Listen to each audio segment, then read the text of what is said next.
Story time. Ada Twist, scientist. Took off the little cover, but Ada Twist, scientist. This author is great. Her name is Andrea Beatty. Illustrated by David Roberts. Ada Twist, scientist. Ada Marie, said not a word till the day she turned 3. She bounced in her crib and looked all around, observing the world, but not making a sound. She learned how to climb and made her big break, with a trail of chaos left in her wake. She ran through the day, chasing each sound in sight, and didn't slow down till she conked out at night.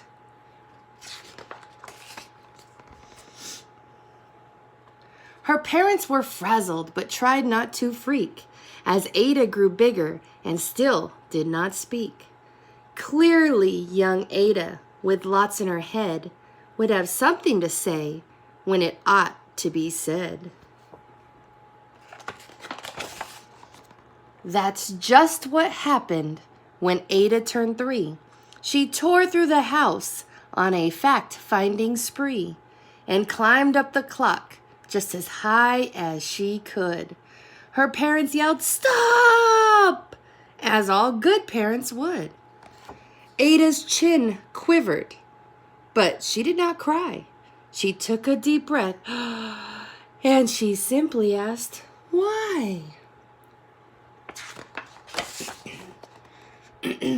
Why does it tick? And why does it talk? Why don't we call it a granddaughter clock? Why are there pointy things stuck to a rose?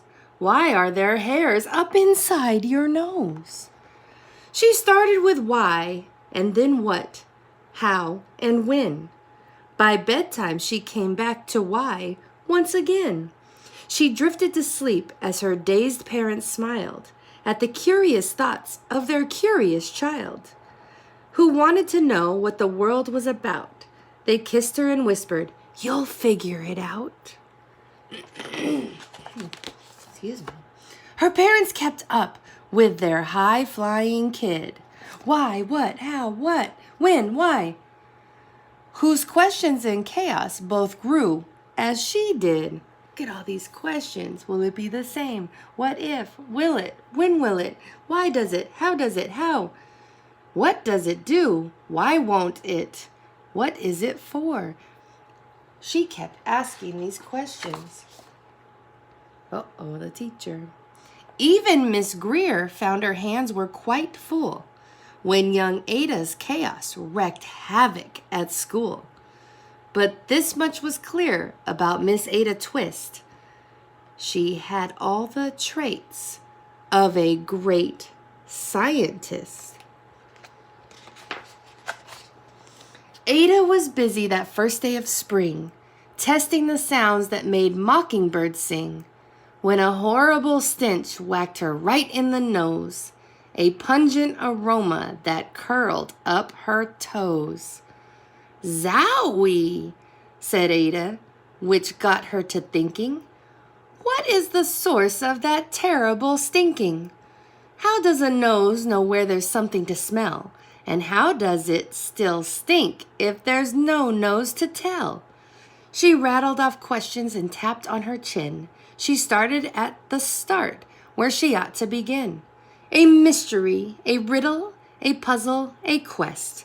This was the moment that Ada loved best.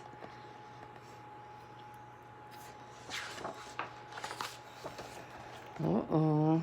She's up to something.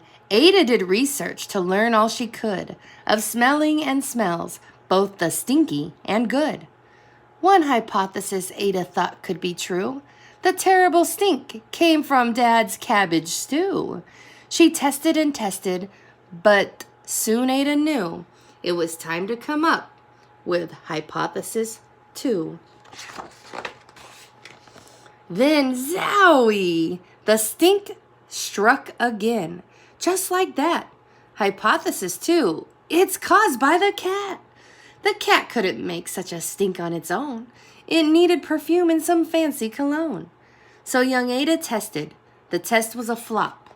She started again, but her parents yelled, "Stop!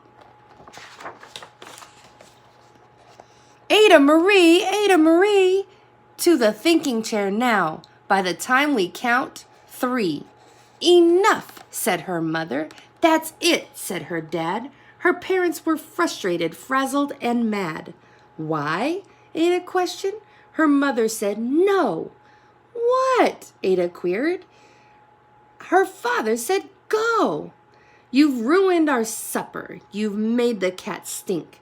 Enough with your questions. Now sit there and think. She looked at her parents. Her heart turned to goo. Poor Ada Twist didn't know what to do. She sat all alone by herself in the hall, and Ada once more could say nothing at all. And so Ada sat, and she sat, and she sat, and she thought about science and Stu and the cat, and how her experiments made such a big mess. Does it have to be so? Is that part of success? Are messes a problem? And while she was thinking, what was the source of that terrible stinking? Ada Marie did what scientists do. She asked a small question, and then she asked 2. And each of those led her to 3 questions more. And some of those questions resulted in 4. As Ada got thinking, she really dug in. She scribbled her questions and tapped on her chin. She started at why, and then what, how, and when. At the end of the hall, she reached why once again. Her parents calmed down, and they came back to talk.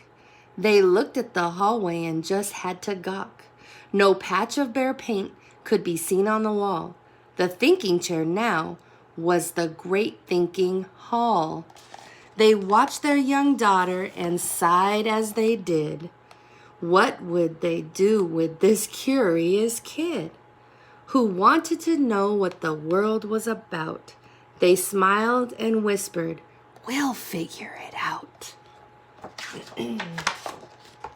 And that's what they did, because that's what you do when your kid has a passion and a heart that is true.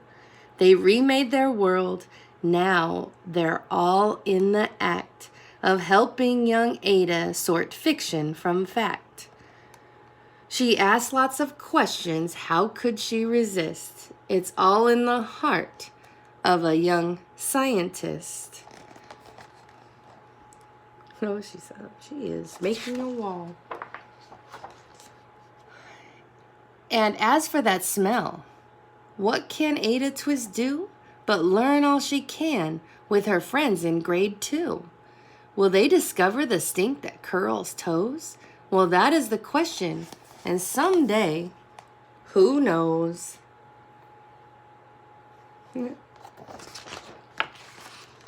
And that was Ada Twist, Scientist.